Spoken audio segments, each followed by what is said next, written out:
இப்போ பெரியார் அந்த திராவிடம் இந்த சித்தாந்தம் எல்லாம் செத்து போச்சுங்கிறாரு. செத்து போன சித்தாந்தம். செத்து போன சித்தாந்தத்தை பத்தி அப்படின்னா அவர் ஏன் பேசுறாரு?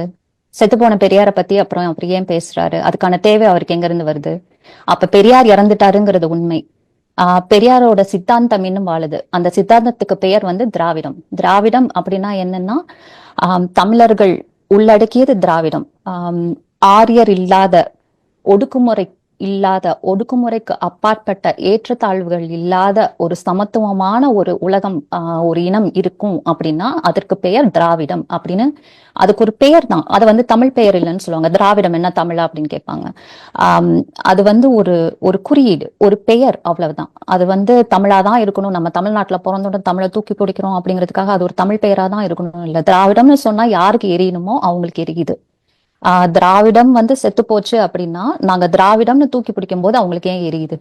அப்ப அந்த திராவிடம் இன்னும் உயிர்ப்போட இருக்கிறதுனாலதான் எரியுது.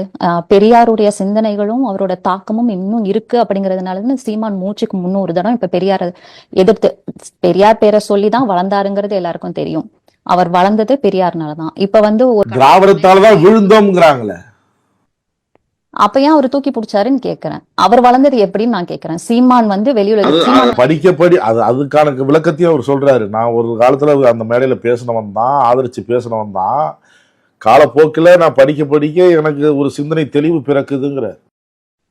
சிந்தனை தெளிவு பிறக்குது. சரி, அதுக்கப்புறம் அவர் என்ன சொல்றாருன்னா, பிரபாகரனே சொன்னாலும் நான் பெரியாரை எதிர்ப்பேன் அப்படிங்கிறாரு. அதுக்கு என்ன அர்த்தம்னா அவர் தான் சொல்லணும்.